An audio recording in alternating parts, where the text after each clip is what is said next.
ഇത് പൊയിലാഗ്ര ഫാം. ഇന്ന് നമ്മളുള്ളത് സ്ഥലത്തിന്റെ പേരെന്തേനി? ഉറുമിയിലാണ്. സാമ്പിക്കൽ എന്ന് പറഞ്ഞ സ്ഥലത്താണ്. ഇത് 6 ഏക്കർ സ്ഥലം ഉണ്ട്. ഇതുണ്ടോ, ഇത് റബ്ബർ തോട്ടായിരുന്നു. റബ്ബർ മുറിച്ച് ഒഴിവാക്കി കാലി സ്ഥലം ഇതിൽ വാഴ വെച്ച്. പിന്നെ ഇതിന്റെ ഇടയിൽ ഇനി ഫുൾ ഫ്രൂട്ട്സ് പ്ലാന്റേഷൻ. ഇത് സൈഡിൽ ഫുള്ള് കഴുങ്ങ് തൈ വെക്കും. അതിനുശേഷം ബട്ടർ ഫ്രൂട്ട്, റംബുട്ടാനാണ് നമ്മളിവിടെ മെയിനായിട്ട് കൊമേഴ്ഷ്യലായിട്ട് ചെയ്യാൻ പോണത്. ഒരു 200 റംബുട്ടാൻ ഉണ്ട്. NIT ആണ് വെക്കുന്നത്. ചെറിയ തൈയാണ്.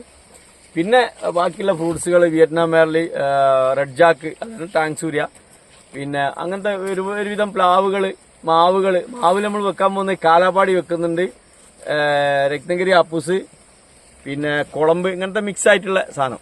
പിന്നെ മട്ടോവുണ്ട്, പുലാസാനുണ്ട്. എല്ലാ ഫ്രൂട്ട്സുകളും മിക്സ് ആയിട്ട് ഇത് വെച്ചു കൊടുക്കുകയാണ്. കണ്ടോ, ഇതിന്റെ മെയിൻ്റെനൻസ് ഉണ്ടാവും. നമ്മൾ മജീദ് ഭായ് മെയിൻ്റെനൻസ് ബഡിങ് ക്രാഫ്റ്റിങ്ങിന്റെ ആള്.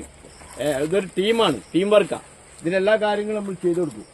സൈറ്റ് കണ്ടോ, വെള്ളമൊക്കെ മുകളിൽ ഇഷ്ടംപോലെ ഫ്രീ ആയിട്ട് വരുന്ന വെള്ളമാണ്. ഇങ്ങനത്തെ എന്തെങ്കിലും ആവശ്യം ഉണ്ടെങ്കിൽ അറിയിക്കുകയാണെങ്കിൽ നമ്മൾ ചെയ്തു തരും കേട്ടോ. കൂടുതൽ ദൂരമൊന്നും പോയി ചെയ്യില്ല, കുറച്ചൊക്കെയാണ് ചെയ്യും. നമ്പർ താഴെ കൊടുക്കുക. ഫോൺ ചെയ്തിട്ട് കാര്യമില്ല, വാട്സപ്പിൽ മെസ്സേജ് ചെയ്യുക, റിപ്ലൈ ചെയ്യും. Okay, by.